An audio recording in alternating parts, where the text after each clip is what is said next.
I checked my father-in-law's bank account and saw nearly $600 million sitting there.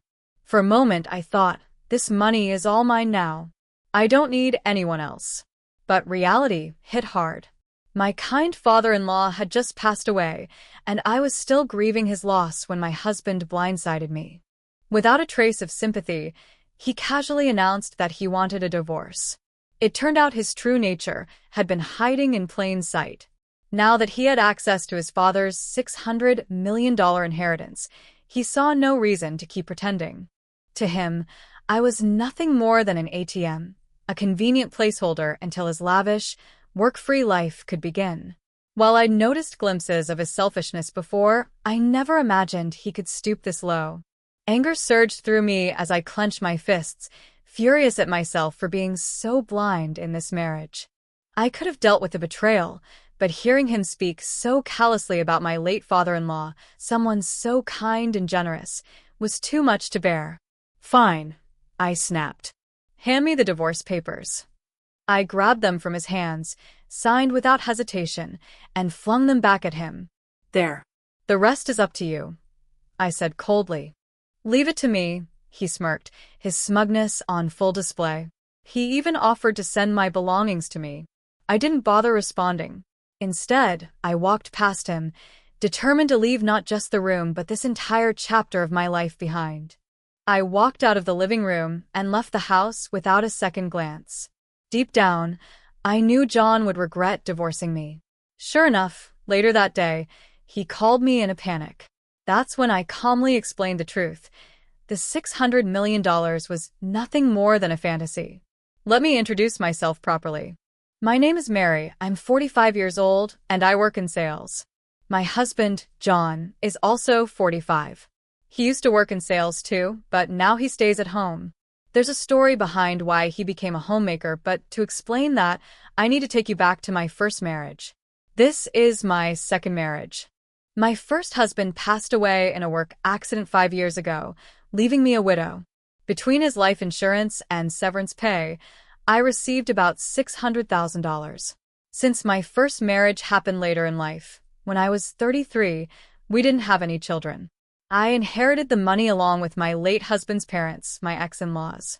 However, they kindly told me, "We're almost 82 years old and don't have much time left. We don't need the money." I couldn't accept that and wanted to share the funds with my late husband's brother and his wife, who were living with my ex-in-laws. But even they said, "We don't need much. It was our brother's money, and you should use it."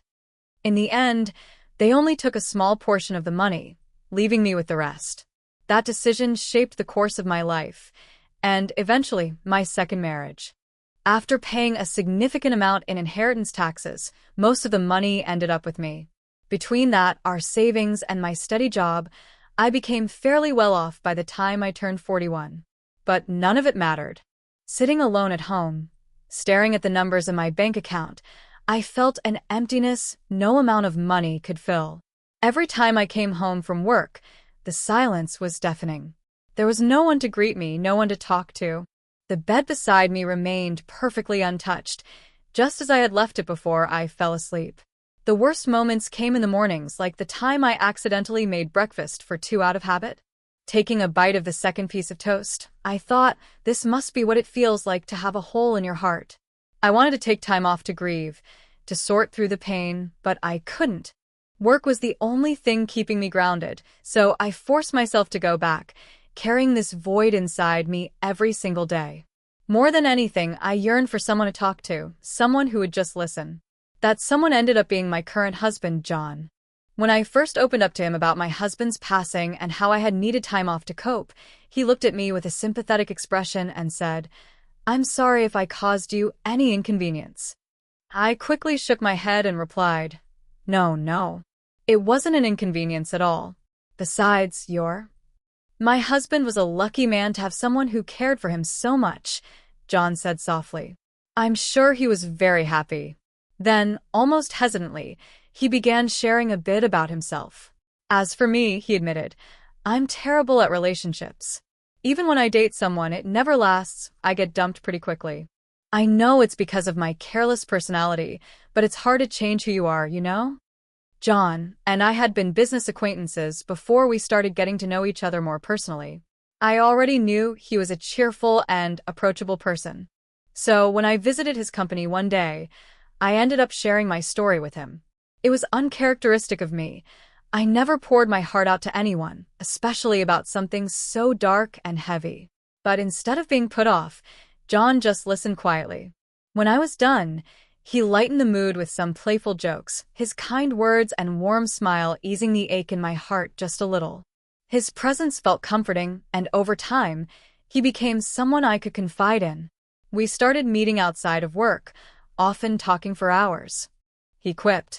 Later, when he tried to pay for something at a store, a cascade of receipts fell out of his wallet as he pulled out some cash. We both burst into laughter at the sheer ridiculousness of it. Moments like these, so lighthearted and real, started filling the empty spaces in my life. I bent down to pick up the fallen receipts and handed them back to John. He stuffed them into his already overstuffed wallet, muttering complaints about the coins. It was obvious the receipts were part of the problem, too, making the poor thing bulge awkwardly.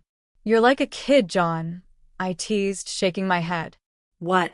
"I'm 45, you know." He shot back, pretending to be offended. It was true. John was a bit careless, but that carefree part of him was endearing.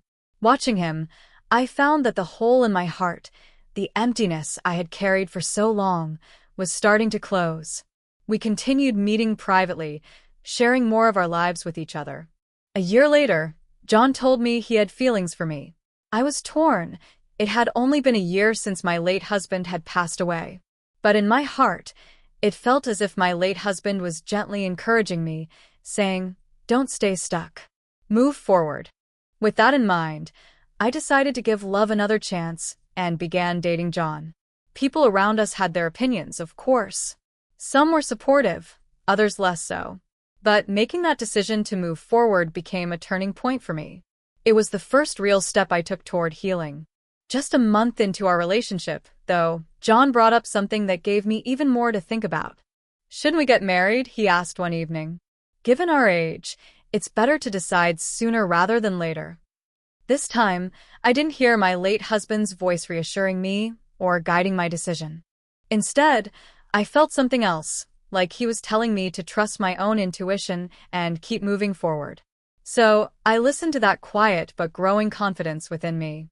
And I said yes. I decided to marry John. "John, okay, let's get married," I said, surprising even myself with how quickly I made the decision. Maybe it was John's carefree personality rubbing off on me. I started to realize that a little bit of carelessness wasn't so bad if it helped me approach life with more positivity. At the same time, though, I was also learning that too much carelessness could lead to problems. "Wait, live with your dad?" I asked, confused, when John brought up the idea. "Yeah," he replied. "He recently got sick and needs help with daily living. He kept working past 73, thinking he was still young, and now this happened." "What about your mom? Is she helping him?" I asked. "Huh? Didn't I mention it? My mom's not around. My parents divorced when I was young, and I haven't seen her since."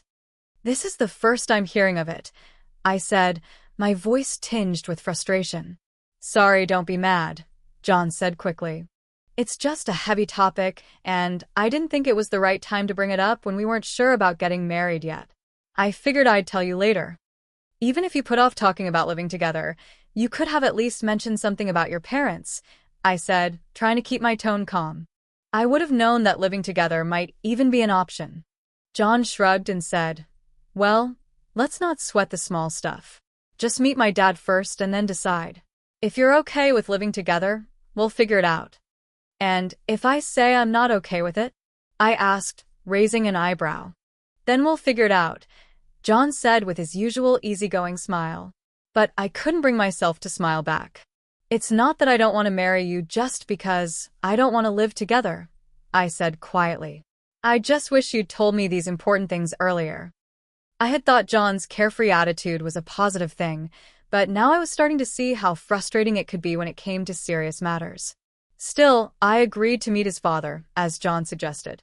Maybe things would make more sense after that.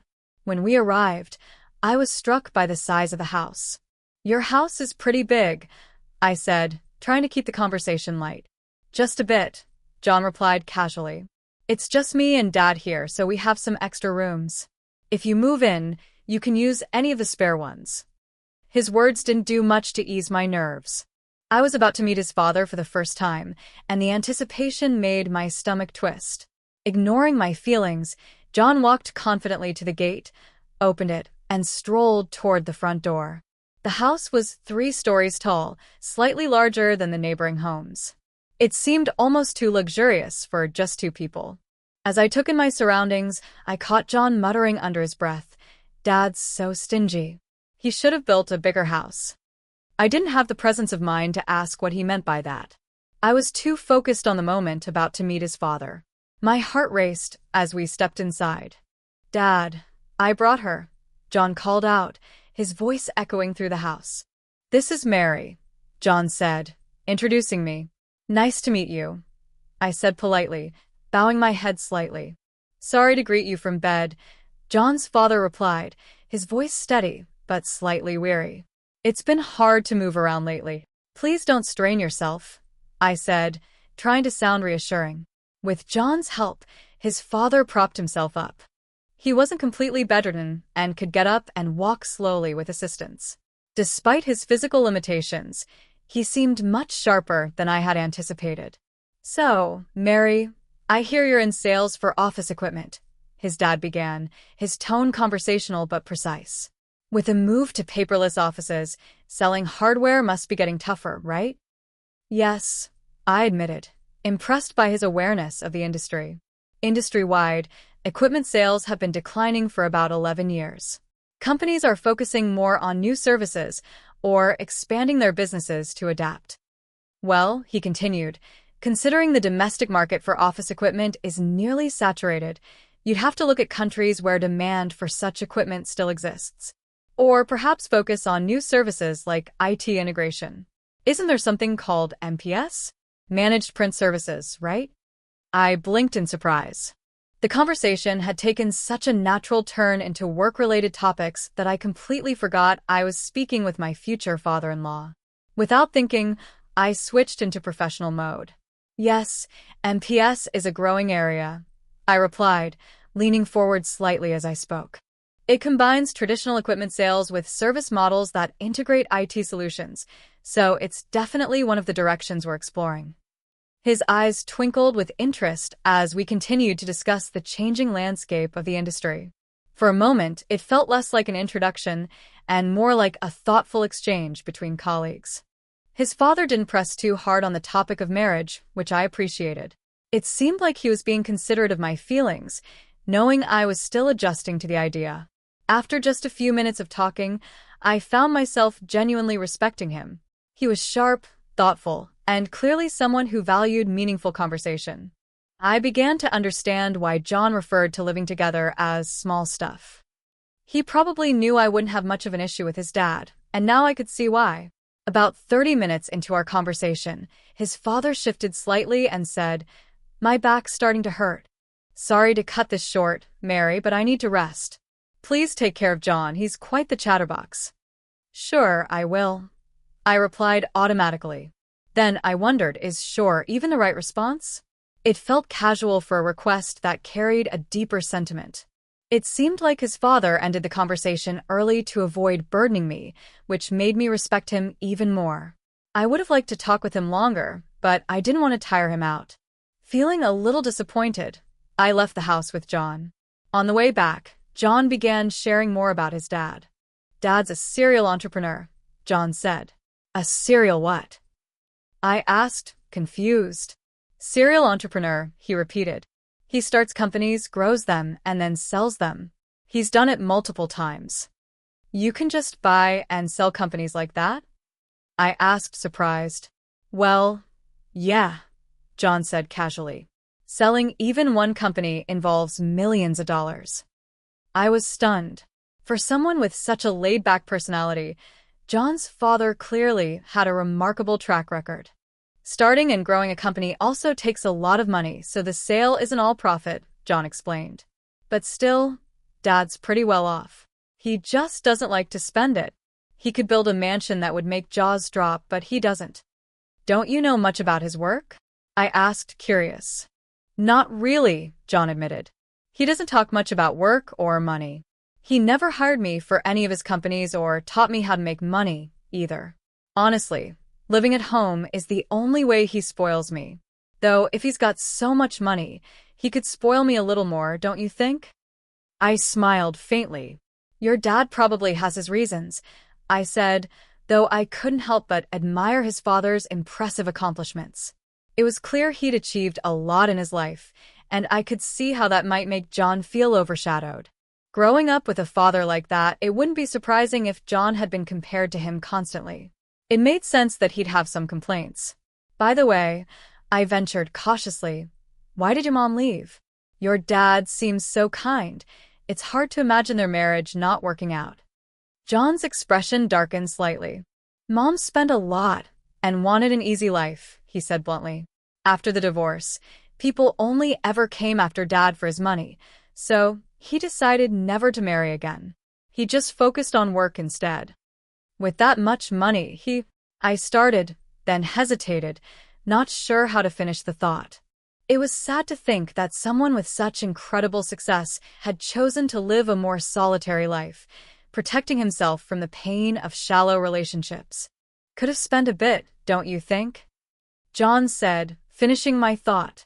I don't believe in spending money just because you have it, I replied firmly.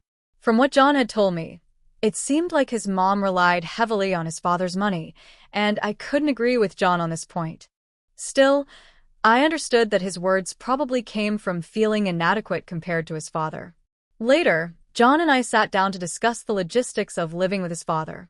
His father relied on John for help with daily activities and had the assistance of a home helper when John was at work. I assumed that once we were married, both of us would continue working while also coordinating with a home assistant to ensure his father's care. But John had a very different idea in mind. I want to quit my job and take care of Dad, John announced. What? Quit your job? I said, stunned. Yeah, he said calmly. Dad's such an incredible person, right? I feel like I haven't done enough for him all this time. So, from now on, I want to be the one to support him without relying on a caregiver. I'll be like a homemaker and take care of the house too. I stared at him, processing what he was saying. Are you sure? Won't you regret quitting your job? John nodded, his expression serious. I'd regret not doing it more. His determination caught me off guard. It was a big decision, and I could see he had put a lot of thought into it. Even so, I couldn't help but feel concerned about the weight of the responsibility he was choosing to take on. Anything for Dad, John said with a small smile. I can always go back to work after he's gone. That joke isn't funny, I replied, a flicker of worry crossing my mind. Despite his laid-back demeanor, it was clear John truly cared for his father. Any resentment I might have thought he harbored wasn't there. Instead, he was determined to make up for lost time. If you're going to be a homemaker, I warned, trying to lighten the mood, you better handle the housework properly. Leave it to me, John said confidently, puffing out his chest. Since my father-in-law would cover his own expenses, and my income would be enough to support the two of us, I agreed to let John take charge of the household responsibilities. Once we got married and started living together, everything went just as planned. I worked and John managed the house. He took care of the chores, handled the finances, and provided daily support for his dad. Whenever I tried to pitch in, John would stop me, saying, "You're tired from work. I'll handle the house stuff, you rest." My father-in-law was as kind and sharp as ever, often sharing fascinating stories from his entrepreneurial days. Our second marriage was off to a great start, and I felt like we were settling into a comfortable rhythm. However, I began to notice something curious. Occasionally, when my father-in-law saw John doing housework, his expression would shift, just for a moment. A faint frown would cross his face, as if something about the sight troubled him. About a month after we started living together, I couldn't ignore it anymore. Other hand seemed to notice what was happening before I did. "You're sleeping on the couch again," I said, crossing my arms and eyeing John, who was sprawled out in the living room. "You've been there all day, haven't you?" "No way," I went to the fridge when I got thirsty and to the bathroom, too, John said, trying to defend himself with a grin that didn't quite land. That's not what I mean, I snapped. What about dinner? Did you even go grocery shopping? Dinner's ready, don't worry, he said confidently. I glanced toward the kitchen, expecting to see some sign of effort. But there was nothing.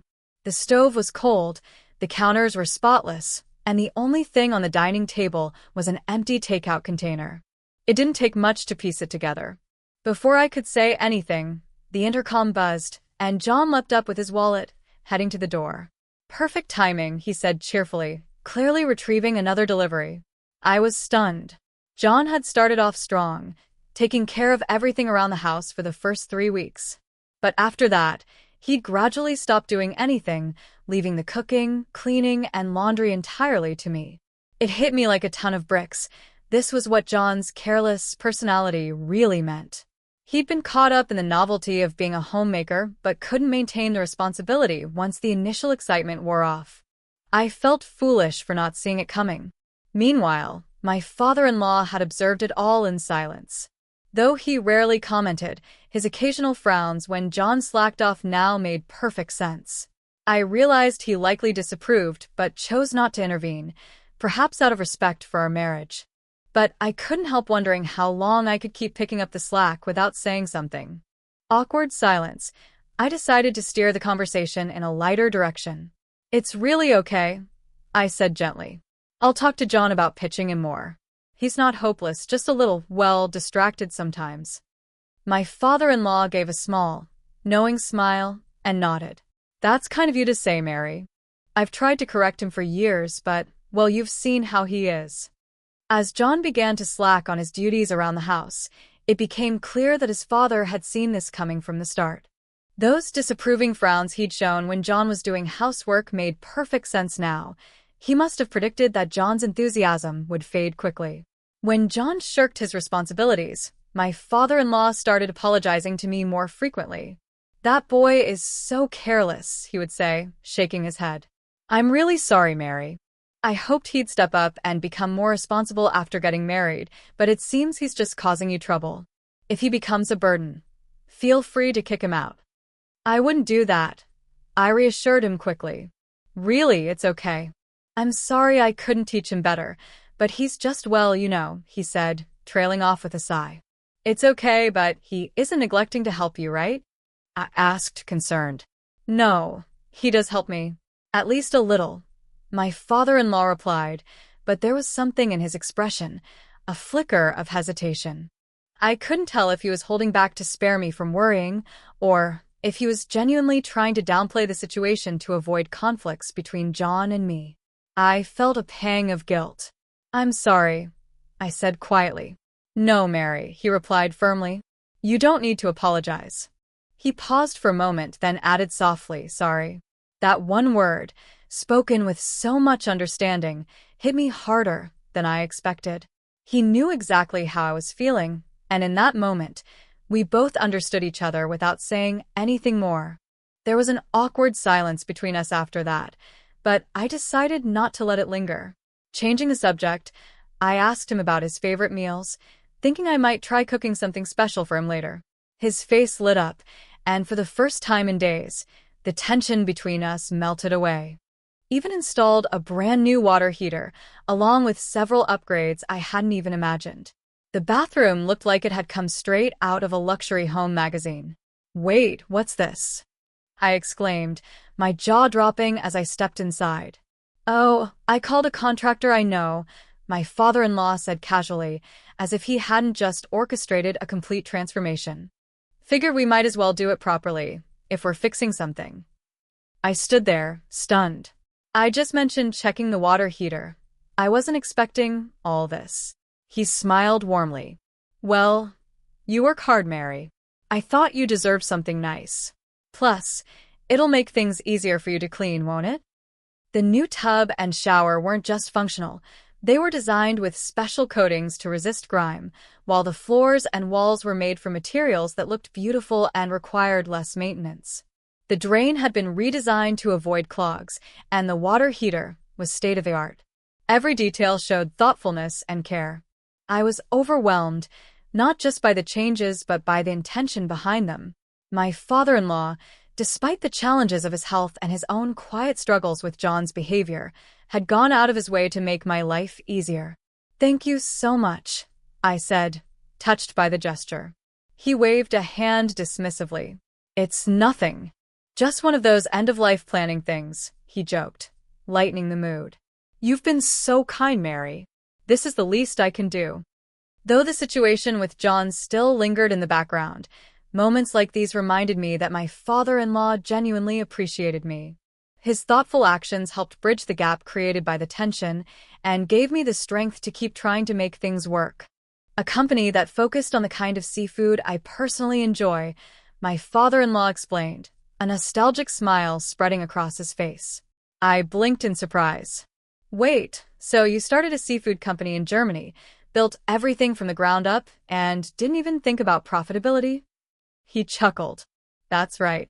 It wasn't about the money, it was about doing something I found interesting. I love seafood, and I thought it would be fun to explore the industry in a country known for exporting high-quality products. It was a passion project, really." I couldn't help but laugh. That's not just a passion project, it's a full-scale operation. Starting a company like that must have cost a fortune. "Oh, it did," he admitted without hesitation. "But I don't regret it. Even though it wasn't my most successful venture, it was one of the most fulfilling. I got to try something new, and I learned a lot along the way." Listening to him, I began to understand why he didn't mind spending extravagantly on things he truly cared about, like the bathroom renovations. Yet, his approach to spending seemed highly intentional. He wouldn't waste money on frivolities but wouldn't hesitate to pour resources into something meaningful. Still, I couldn't reconcile his generosity with John's constant complaints about him being stingy. Curiosity got the better of me, so I asked, "Why does John always call you stingy? You've done so much for us, and you clearly know how to spend when it matters." His expression shifted slightly, softening into something bittersweet. John doesn't understand the balance. I've always believed in being careful with money, so I can spend it where it truly counts. But to him, carefulness looks like stinginess. I've tried to teach him the difference, but he trailed off, shrugging lightly. It dawned on me that this was one of the ways John and his father clashed, not because his father was unwilling to spend, but because John didn't see or appreciate the thought behind it. Their perspectives were worlds apart, and while it frustrated me at times, it also made me admire my father-in-law even more. "He spends it recklessly," David replied with a sigh. "If I indulged all his requests, it would only encourage that behavior. He needs to learn the value of money, and I've always hoped he would. But it seems I've failed in that regard." He gave me a small, apologetic smile, as if to reassure me that it wasn't my fault. "Don't worry about him, Mary. He'll cool off soon enough. John's a good person, he just doesn't always think things through." I nodded, though I couldn't help but feel uneasy about the growing tension between them. John's outburst had caught me off guard, and while I understood his frustration, I also knew that his father's reasoning made sense. David continued, his tone thoughtful. "You know, when I started the seafood company in Germany, I wasn't thinking about teaching anyone a lesson or making a fortune. I just wanted to do something I loved. But John, he doesn't see that side of things. He only sees the end result, how much money I have now, and thinks it's all meant to be spent freely." I hesitated before asking, "Do you think he'll ever understand your perspective?" David chuckled softly, shaking his head. "Maybe, but not anytime soon. He's too much like his mother in that regard. She always believed money was meant to be spent on enjoyment, and John seems to have inherited that mindset. But that's okay. I've come to terms with it." His words carried a hint of sadness, but also acceptance. It struck me how deeply David cared for his son, even if their perspectives were at odds. As I left the room, I found myself thinking about the stark differences between John and his father. David's cautious and deliberate approach to money wasn't stinginess, it was wisdom born from experience. John's frustration came from misunderstanding that carefulness wasn't the same as withholding. I decided I needed to talk to John about it later, to help him see his father's perspective, but I knew it would take time for him to fully appreciate the man who had built so much, not just for himself, but for those around him. Felt a wave of frustration wash over me as I watched him sit there, completely unbothered by the mess he was creating, not just in our home, but in our lives. Whose motorcycle is that outside? Did you buy it? I demanded, still standing in the doorway after rushing home from work. John didn't even glance up. He sat in the living room, polishing an expensive-looking golf club, as if I hadn't spoken at all. Of course I bought it, he replied casually. No one else's motorcycle would be here. My stomach sank. With what money, John? Did you use my account again? He finally looked at me, an unapologetic smirk on his face. You get your request granted by Dad, so why can't I have a bit of luxury too? I stared at him in disbelief. That's completely different. I snapped.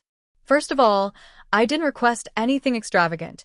Your father decided to do those things for the house, which benefit everyone, including you.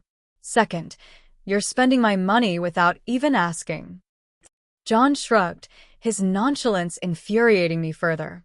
You work hard and make plenty. It's not like I'm wasting it. Not wasting it, I repeated, my voice rising.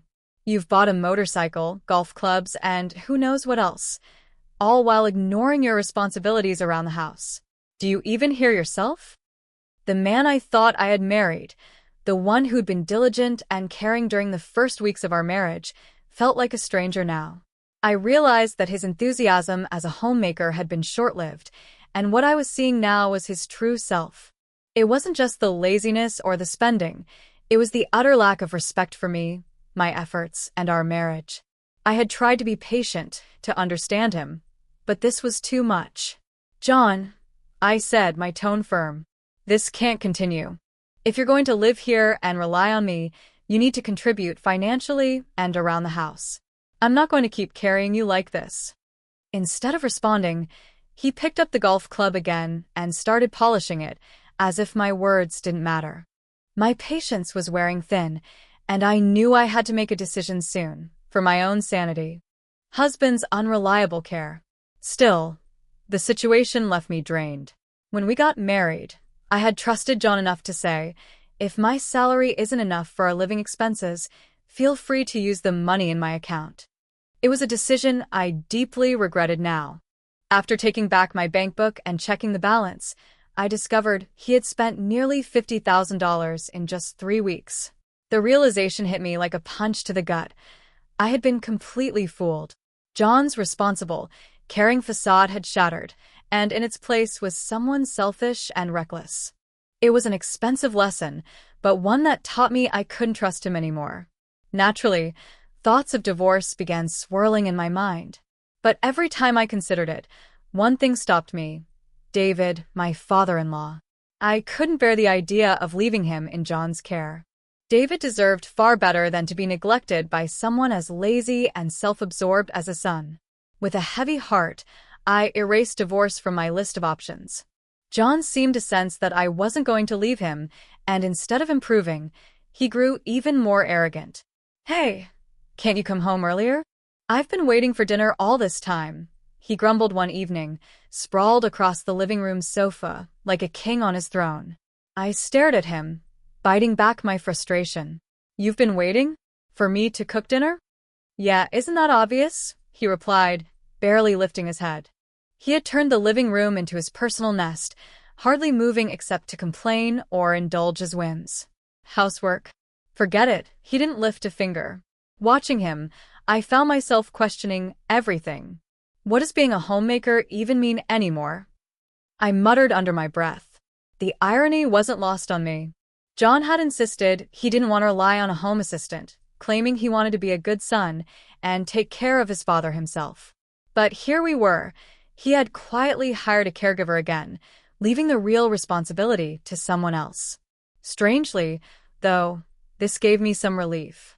At least I knew David wasn't being left entirely in John's hands. The caregiver ensured his father was well cared for, even as John continued to neglect his promises. Still, my patience was running thin. This wasn't the life I had envisioned when we got married, and I was beginning to realize that something had to change soon. The words hit me like a thunderbolt. "Let's get divorced," John said, his tone casual and almost gleeful as he waved the divorce papers in front of me. "What?" I stammered, snapping out of my daze. It wasn't a misunderstanding, nor was it some cruel joke. His next words confirmed everything. "I found Dad's bank account," he said smugly. "Guess how much is in it? Nearly $600 million. So now, this money is all mine. You're no longer needed, Ada." I froze, my stomach twisting as his words sank in. He wasn't even trying to hide his intentions anymore. "When Dad collapsed a year ago, I didn't want to deal with taking care of him," John continued, a sneer tugging at his lips. "So, I figured I'd look for a wife, someone who'd handle it for me. You seemed like an easy catch, grieving the loss of your previous husband and all. Perfect timing, right? So, that's why you were in such a hurry to marry me," I said quietly, the realization cutting deeper than I expected. John didn't deny it. Instead, he grinned like he'd just revealed a brilliant scheme. "Exactly. "But now, I don't need you anymore. Thanks for playing your part." The room felt suffocating, the emptiness I'd been feeling since my father-in-law's death now replaced with a burning mix of anger and disgust. Everything suddenly made sense. His initial diligence as a homemaker, his swift decline into laziness, and his indifference toward both me and his father. I clenched my fists, trying to steady my trembling voice. "So that's all I was to you? Someone to handle your father while you waited for this inheritance?" John shrugged. "Pretty much. But don't take it personally. It worked out well for both of us, didn't it?" I felt a surge of fury rise in me, but I held it back. If there was one thing I knew, it was that John's greed would ultimately be his downfall. For now, I needed to think clearly about my next move. "This wasn't over, not by a long shot," said, my voice steady despite the storm of emotions inside me. John raised an eyebrow, clearly not expecting me to agree so easily. "You're surprisingly calm about this," he said, handing me the papers with a smug grin. I took them, skimming over the details. My hands trembled slightly, but not from fear. This was pure, controlled rage. I signed the papers quickly, thrusting them back at him. "There. "The rest is up to you," I said coldly. John's grin widened. "That's more like it. Don't worry, I'll send your stuff over. It's time for me to start my new life." He turned away, giddy with the prospect of his so-called freedom and the fortune he thought he was inheriting. I watched him leave the room, my mind racing. It wasn't just his betrayal or the disrespect he'd shown me. What hurt the most was how he'd spoken about his father, a man who had been kind and thoughtful to everyone, including him. To hear John reduce his father's life to a mere stepping stone for his own greed was infuriating. But I knew better than to lash out. I could almost hear my father-in-law's calm voice in my mind, reminding me to stay composed. I took a deep breath, steadying myself. If John thought this was the end of the story, he was wrong. His arrogance and carelessness would catch up to him sooner than he realized, and I would be ready for it. I grabbed the divorce papers from my husband, signed them right there without hesitation, and shoved them back into his hands. "Thanks for making this so simple," he said with a gloating smile. "I'll file these tomorrow. Oh, and by the way, take all our savings if you want. I've got $600 million now, so that little bit of cash is nothing to me." "Sure, no problem. Leave it to me," I replied coolly, brushing past him as I headed out of the house.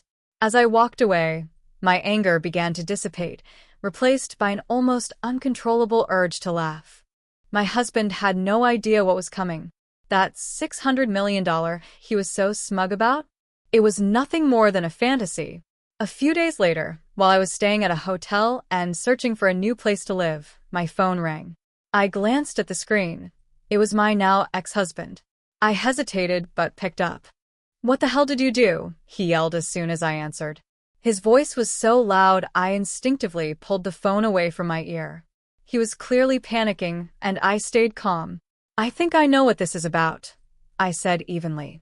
"But why don't you tell me what's going on?" "When I tried to withdraw money from Dad's account, the bank told me the funds couldn't be accessed," he shouted. "What's going on?" There's supposed to be $600 million in there. I couldn't help but smile to myself as I listened to his outburst. Everything was playing out just as I had expected. His voice was full of frustration as he yelled, "Looks like you know something I don't. What's going on?" Since Dad never spoiled me and never talked about his work, I didn't bother with his affairs. "Just tell me already." I stayed calm and explained, "That's exactly it. Because you never took an interest in his business, you didn't know the full picture. Yes, there's $600 million in the account, but it's collateral. You can't touch it." "Collateral?" he repeated, his voice trembling. "That's right," I replied. "The money is in the account, but it's untouchable, like a pie in the sky. And on top of that, it's about to be used to pay off debts, so it'll be gone soon." "You're kidding me," he exclaimed, his voice starting to falter as panic set in. "There's $600 million sitting there, and I can't use any of it?" I could hear the fear creeping into his tone. "That's how it is," I said, matter-of-factly. I knew all of this because I had helped with my father-in-law's end-of-life planning. Before he passed away, he had entrusted me with the details and asked me to handle everything if something happened to him. The $600 million was earmarked to settle his debts. But when my ex suddenly demanded a divorce, I decided to leave the paperwork and responsibilities to him. "You wanted the divorce?" I thought. "So you can handle the rest." Letting him take over was my way of stepping away from his mess, and now he was finally realizing just how much he didn't understand. "What did Dad do with his $600 million? My ex demanded, his voice filled with confusion and desperation. "He used it for something he loved," I replied simply. "What does that even mean?" he asked, clearly struggling to piece it all together. "At over 72, your dad decided his next project would be his last. He used his savings to pursue something he truly enjoyed, starting that seafood processing and distribution company in Germany he always talked about. He entrusted the management to locals and planned to spend his retirement here peacefully." But I paused for emphasis. It turned out to be a huge failure. He lost almost everything. My ex was silent, so I continued. "When your dad told me about it, he actually laughed. He said it was only natural. He went into it without any real knowledge or connections. But he also said he had no regrets about how he spent his money. To start the company, he borrowed $600 million, using his personal savings as collateral. When the business failed, that debt remained. He planned to repay it by taking on another job. It seemed impossible to anyone else, but he didn't think so. Even with the debt, your father had set aside just enough money to support his modest retirement. In a world where so many struggled during retirement, that was remarkable. But while sorting out the issues with the German company, his health started to decline. When his health worsened, he renegotiated the repayment plan with the bank," I explained. "Given his circumstances, they adjusted the terms to make it more manageable. That's why the $600 million is locked up now. It's tied to those debts." My ex let out a shaky breath, the weight of the situation finally sinking in. I could tell he hadn't expected this at all. His fantasy of a lavish inheritance had come crashing down, leaving nothing but reality in its place. Heavier, his shock turning into resignation as the reality of the situation set in. "So, this $600 million is just debt repayment money, and it'll be gone soon?" my ex asked, his voice shaky. "Exactly," I confirmed. "Didn't you find another bank account? There should be one set aside for living expenses." "Yeah," he muttered. "I found one with $80,000 in it." "That's money you can use freely," I explained. "It's your inheritance." $600 million turned into $80,000, he repeated, still processing. "Why didn't Dad prepare more for his retirement?" I sighed. "I was surprised by the $80,000 too, but knowing your dad, he probably planned to add more if he needed it. He always seemed capable of figuring things out." I paused before adding, "It looks like you haven't checked the will yet, have you?" "No," he admitted. "But Dad did mention he'd leave me about 20%. "That's right," I said. "We're divorcing, so technically, you could contest it and claim it infringes on your rightful inheritance. But I'd like to honor his wishes. I hope you'll agree to the 20% he intended for you." My ex didn't reply immediately. His breathing was heavy, and I could sense the frustration and disappointment weighing on him. The fantasy he had built around his father's wealth had crumbled completely, replaced by a much harsher truth. All I could do now was hope he would accept the situation gracefully. For me, this chapter was finally closing, and I was ready to move on. "Help you?" I asked, incredulous. "You're the one who chose to spend all your money on a fantasy. And now, after everything you've done, you're asking me for help?" My ex-husband's face fell, and his voice grew desperate. "I didn't think things would turn out this way. I thought I'd have $600 million and wouldn't have to worry about anything. Now I've got nothing. What am I supposed to do?" "That's something you'll have to figure out," I said firmly. "You still have a house and a roof over your head, and that's more than what some people have. Start from there and rebuild your life." "But I'm almost 54, he exclaimed. "I don't have a job and my savings are gone. How am I supposed to start over now?" "That's not my problem," I replied coldly. "You made your choices. You spent recklessly, ignored your responsibilities, and took everything for granted. Now you're facing the consequences." He stared at me, his expression shifting between disbelief and helplessness. I felt a flicker of pity, but it was quickly extinguished by the memory of how he had treated me and his father. "I have my own life to focus on," I continued. "I'm not going to bail you out after everything you've done. You need to take responsibility for yourself." As I hung up the phone, I felt a strange sense of closure. My ex-husband's arrogance and greed had finally caught up with him, and now he was left to face the reality of his actions. For me, it was time to move forward, without him, his problems, or the weight of his selfishness dragging me down. $40,000 dwindled quickly. It was clear my ex-husband's careless nature hadn't changed, and he was now facing the full consequences of his choices. "Help an ex-husband?" I had said to him firmly during our last call. "You're suffering the consequences of your own actions." Despite his desperate pleas to pretend the divorce never happened, I stayed resolute. Ignoring his begging, I hung up the phone and focused on my own future. As I browsed property listings, I couldn't help but reflect.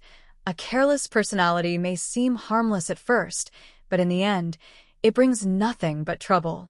To my surprise, my ex did follow through with honoring the will, giving me the $40,000 that was part of my father-in-law's inheritance. It helped offset the money he had taken from me, and I suspected he didn't put up a fight because, after the chaos surrounding the $600 million, $40,000 probably felt insignificant to him. Apparently, he had also returned to working in sales, but not with any real commitment. The shock of losing out on the imagined fortune had left him disheartened and unmotivated. Frequent mistakes led to constant scolding from younger supervisors, and after just a month, he saw his modest paycheck and decided it wasn't worth the effort. Comparing it to the $600 million he thought he would inherit, he quit the job and started working part-time instead. Now he barely makes enough to get by. His savings, which he had already depleted significantly, continued to dwindle. Watching him struggle from a distance, I felt no satisfaction, only relief that I had moved on before his reckless behavior could drag me down any further. For me, this chapter was closed. My focus was on building a stable, fulfilling life for myself, a life free from the weight of my ex-husband's irresponsibility. The $600,000 my ex-husband had left in savings wasn't likely to grow. In fact, it would probably continue to shrink. I wondered briefly if he was even thinking about his retirement. But honestly, whatever trouble he gets into now is no longer my concern. There's no ATM for him to rely on anymore. If he wants to survive, he'll have to figure it out and work hard for himself. As for me, I rented a small condo and began living on my own. The $40,000 I received as part of my father-in-law's inheritance was safely deposited into my bank account. I didn't plan on spending it. It felt more symbolic than practical. To me, that money was like a talisman, a reminder of my father-in-law's dedication and work ethic. Just seeing it in my account gave me a sense of connection to his spirit, inspiring me to keep pushing forward. Today, as I prepared for work, I thought of him again and smiled. I draw strength from his example and do my best to build a life that would make both of us proud.